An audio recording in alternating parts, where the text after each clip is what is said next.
minerals and take all this stuff until it's all gone. It's all right for us to do that. We can cut down the trees, we can burn the forests, we can pollute the streams, we can dump our garbage in the ocean, kill the plants, kill the animals, kill other human beings, all in the name of our economic interests. And it's all right, because we're the enjoyers. This is illusion on steroids. I mean, really, this is like, you know, the major problem, because we are not privileged to take indiscriminately. We are stewards of the earth, not enjoyers, not rapacious rapists of the earth. Right now, let's take just one thing, iron. Okay? There are different grades of iron ore. Some of them are very easy to smelt and purify into a workable form. Those were all used up 100 years ago. Then they started working on the second-class ores, which require a smelting process called a Bessemer converter, which is very energy intensive. It uses 2 or 3 times the energy of ordinary smelting of steel. Now they're working on the third-class ores, which require an electrical process that requires like 10 times as much energy to get workable metal out of the ore. Why? Because there's none of the second-class ore left. It's all been mined out, strip mined. So what are people in the future going to do for iron? We've used it all up. We've used up all the iron that could be converted with energy, and intensive energy. But where's that energy coming from? Oil. And guess what? We're using all that up too. So this whole process, this whole economy, this whole industrial society is doomed by its own greed.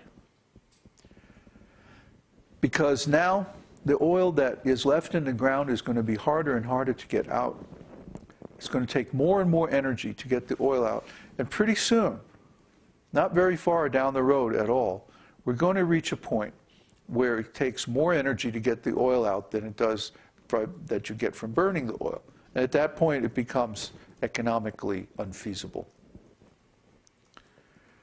So without that energy from oil, how are we going to convert these other things, aluminum, steel? How are we going to fuel the tractors that allow us to grow food for millions of people without much labor at all? You see? We're going to have to go back to animal labor and human labor to grow food. That means everybody's going to have to move out of the cities back onto the land and become farmers, just like in the old days. That was more sustainable because it was human and animal labor, you see. But in the meantime, guess what? We leached out all of the nutrients from the fields by adding chemical fertilizers. We contaminated all the streams and rivers by adding pesticides and so on and so forth. And now the water is undrinkable. Have you gone camping lately? Have you tried to drink the water in the streams? You'll get sick. It's full of giardia and other bacteria.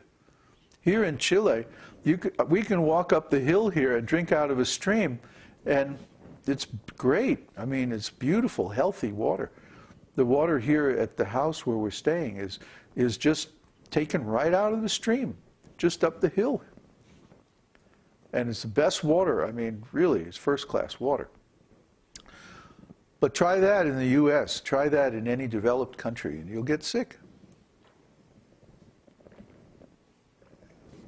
Oh, and by the way, the oceans are dying. Looks like in another 2 or 3 years, every major fishery is going to be finished. They're overfishing. All the fertilizer runoff from the fields going down the rivers is poisoning the ocean.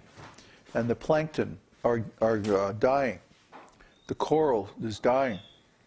And instead, their anaerobic bacteria are starting to grow. And we're going to see huge areas of the ocean become completely lifeless. The Gulf of Mexico is almost that way already. And then the Caribbean, and then areas of the Atlantic and Pacific and so on. It's just going to get worse and worse because we're dumping too much garbage in the ocean.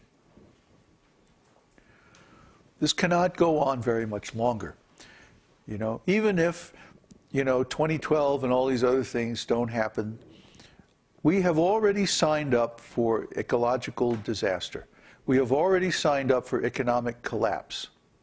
I posted an article, what was it called? The Anti-Ecology of Money. So you have three types of economic development. You have economic development that's based on non-renewable resources like oil, coal, iron, aluminum, things like that. Then you have renewable resources that are manufactured by human labor, like agriculture and industrial products. And then you have a third class of economy, which is simply trading money, like stock market and securities and mortgages and loans and stuff like that.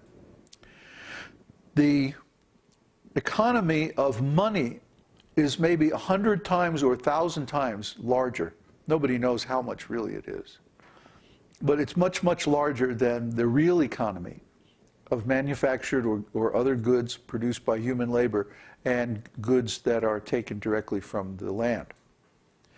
But guess what? Without the primary goods, without the produce of the land,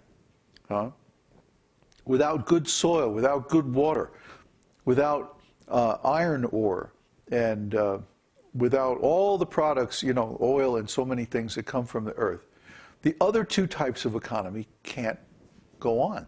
You can't manufacture stuff without raw materials. So if the raw materials are all used up, then guess what happens? The other two kinds of economy fall apart. So that's happening now. It's happening right now. Especially this crazy money economy where you have derivatives of securities, of fiat currency that has no basis on any kind of commodity. That game is coming to an end. And as the year goes on, more and more secrets will be revealed, and they will show how all of this business is cheating. I mean, what to speak of derivatives and stuff like that. The whole idea that a bank can lend more money than it has on deposit is crazy.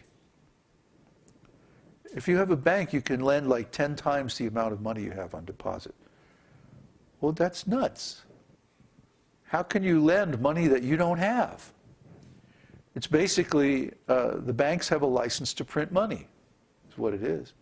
And when you do that, the money supply becomes diluted. And we've seen, a dollar used to be more than enough to buy a good meal back in 1910 or so. Now, a century later, a dollar, it's barely enough to buy a stick of gum,